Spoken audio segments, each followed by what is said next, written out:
Mervin Palmer, aka Ras Aswad, is a Jamaican visual artist, educator, community activist, and businessman.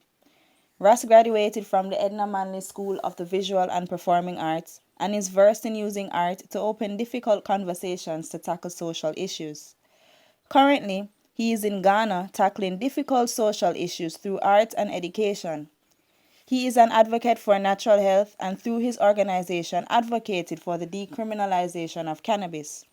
Now he's back to advocate for the women in Ghana who are facing period poverty. He was last seen at a protest where women in Ghana protested against the taxation of sanitary products which they felt contributed to period poverty. Their view is that menstrual products are not a luxury, as menstruation is a natural and necessary part of human life for women. Here's more from Ras.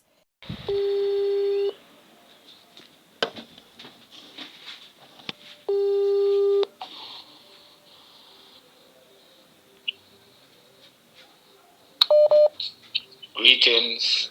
Peace. How you doing? Yes, blessed love, give thanks and praise. Ras, please tell us about yourself and your organization. Well, my name is Ras Aswad Nkrabea. I'm originally from Kingston, Jamaica. I've been in Ghana now for over 20 years. I'm a visual artist by profession. I'm also a social and political activist, which is what occupies most of my time. I'm also the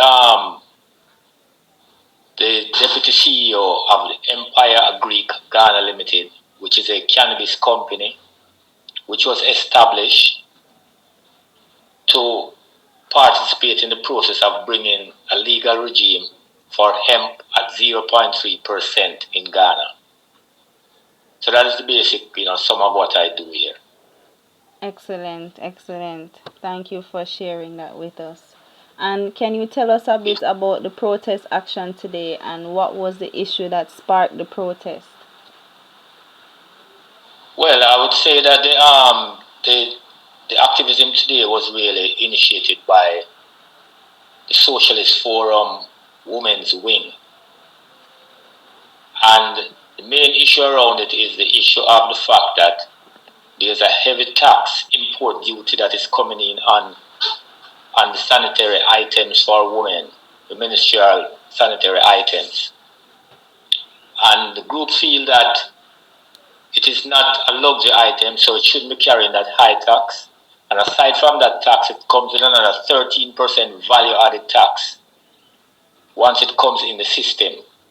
And they are saying that the government needs to waive that tax and that duty so that it can take the burden off the women in Ghana, and especially the young girls who their schools, their education is interrupted on a regular basis as a result, every month as a result of not having the proper sanitary convenience in general. Not to mention the sanitary part, but there are other issues that needs to be addressed in the country concerning hygiene for schools, so on and so forth. That is really not there, but the pad is one of the main sanitary items, one of the main issues that they are fighting for.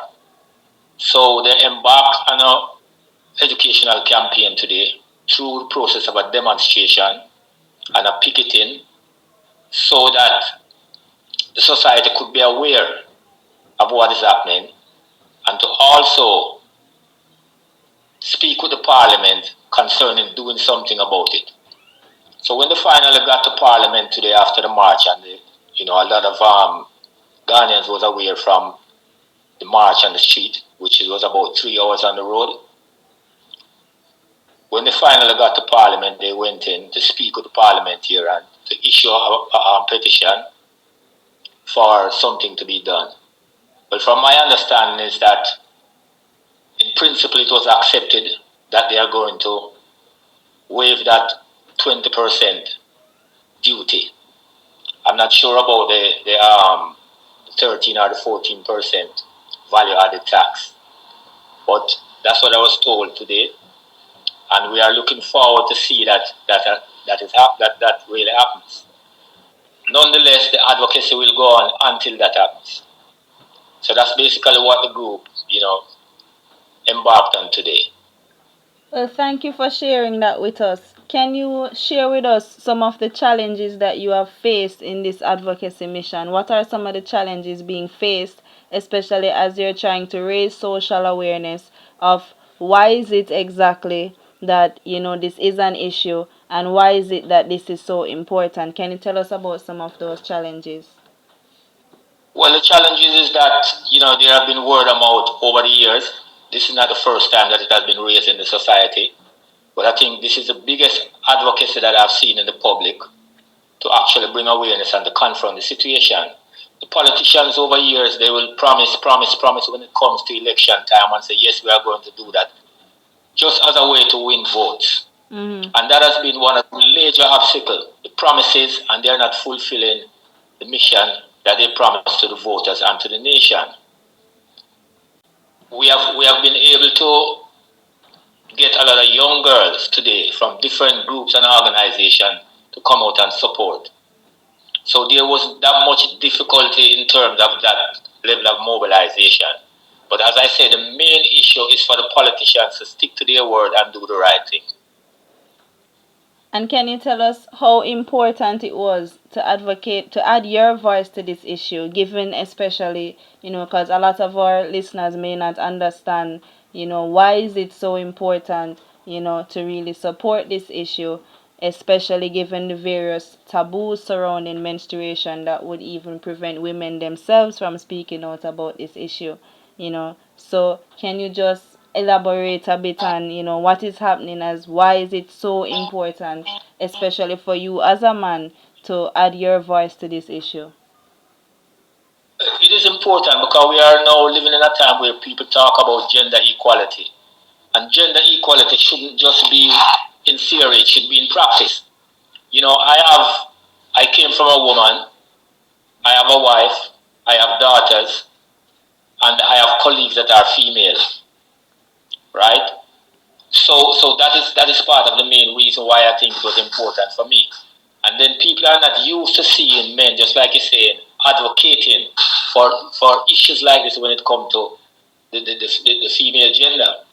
So it makes a lot of difference when they see men on the front line advocating, so that they will recognize that this is not just about women, right? So we feel we have the same solidarity with the women where they appear this concern in terms of the challenges that they have, right? And I can even take it further in terms of saying that yes, I will support the advocacy in terms of the 20% that is being charged on the duty and 13% value added tax.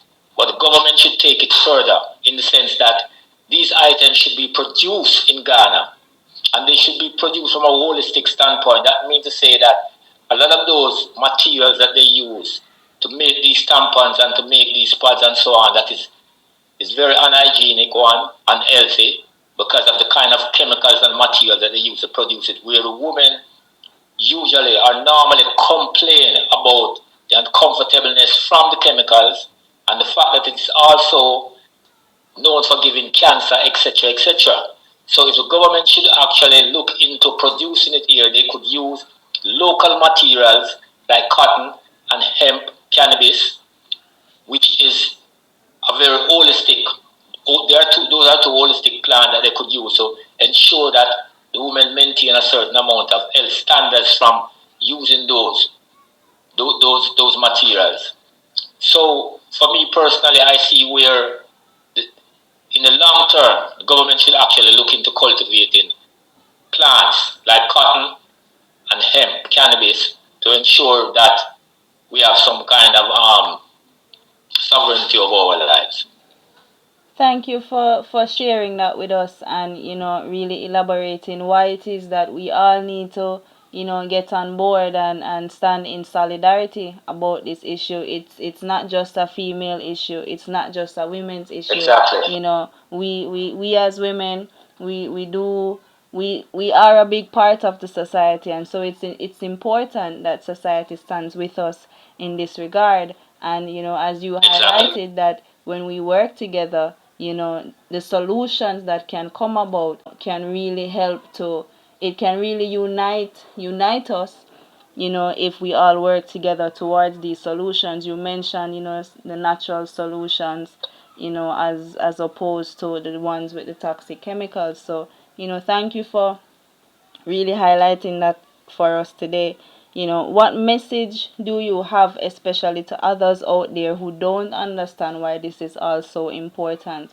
Do you have anything to say to them, as to why they should, stand in solidarity with this issue, stand with the women with this issue, and support the women in this issue in terms of raising awareness and the importance of ending period poverty, as they put it?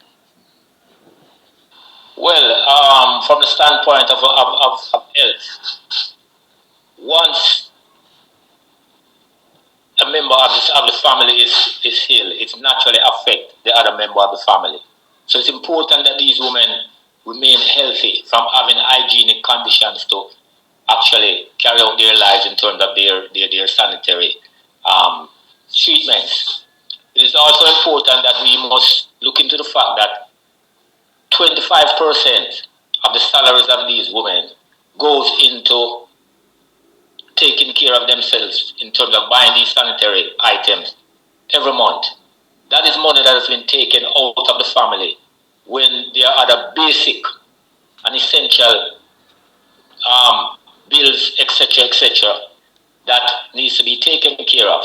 So it will empower that family economically if that 20% is removed, and also that VAT, which is about 30%, 13%, and at the end of the day, if we are producing that with less toxic materials, of course the environment will benefit, because a lot of these pads, etc., they goes into the landfill, they goes into the dump, they goes into the ocean, and create more ecological problems over the long run.